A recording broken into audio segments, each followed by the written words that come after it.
गोबाव जादों नाथाय थेवबो जोङो मोजां फिथाइखौ मोननानै बयबो रंजानाय मोनदों। दिनै बर' बिजोंनि थाखो 10 नि गासै गांगु जि लेखा बेवहाय बेखेवनाय जादों।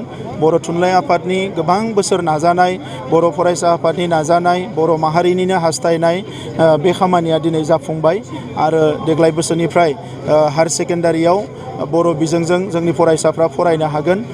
बेयो जोंनि थाखाय जोबोद मोनसे मोजां एचिभमेन्ट। आङो खावलायदों जे बिटिआर ओनसोलनि थाखाय जिखिनि फरायसालियाव जोङो थाबैनो फोरोंनो हायो बिनि बेबस्थाखौ खालामगासिनो दङ। नाथाय बिटिआरनि बाहेरनि बर' बिजों फरायसालिफ्रावबो जोङो बेखौ थाबैनो फोरोंनायनि बेबस्थाखौ खालामनांगोन आरो बिनि थाखायनो बर' कसारि काउन्सिल, बिटिआर सरकार, बर' थुनलाइ आफाद आरो बर' फरायसा आफाद जयै आसाम सरकारजों सावरायनानै बै फरायसालिफ्राव फोरोंगिरि थिसननाय आरो जोंनिबो माखासे फरायसालिफ्राव नांगौ बायदियै पिजि टिचार गैया, फोरोंगिरि गैया।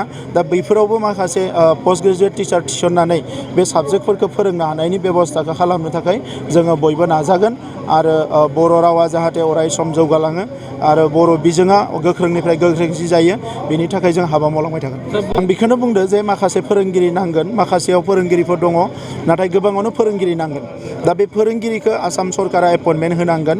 बिनि थाखाय जोङो काउन्सिल गभर्नमेन्टफ्रा आसाम सरकारजों जों सावरायखांबाय आरो सावरायबावगोन जाहाथे थाबैनो बेवहाय फोरोंगिरि होनो हायो। बेनि थाखायथ' अलरेडि गंनै कलेज दङ। कलेजा प्रभिन्सियेलाइज जानाय लोगो लोगोनो बेवहाय साइन्स आरो कमार्सखौबो थिसननाय जागोन। आर्ट्सनि थाखायथ' गंनै दंखायो। दा बेवहाय जेथिया बे गंनै कलेजा प्रभिन्सियेलाइज जागोन लोगो लोगोनो बेवहाय साइन्स आरो कमार्सखौबो थिसननाय जागोन।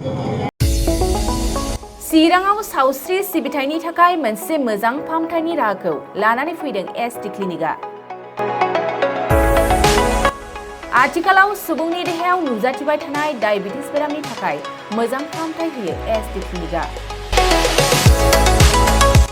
चिरां जिल्लानि एसबिआइ काजलगाव ब्रान्चनि लांगोनायाव फसंनाय एसटि क्लिनिकआव डायबिटिस बेरामनि अनगायैबो फाहामथाय होबावगोन लिभारनि जेंना आरो माखासे सरासनस्रा बेमारफोर।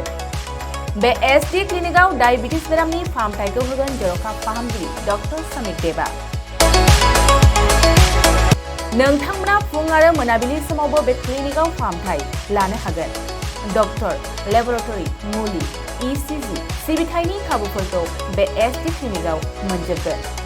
जुदि एसटि क्लिनिकआव रायजो राजाफ्रा गाव गावनि देहायारि जेंनाखौ फाहामथाय लानोबा नैबे मबाइल नम्बर 7002293924 एबा 9954687226 आव थोंजों मुं थिसननो हागोन।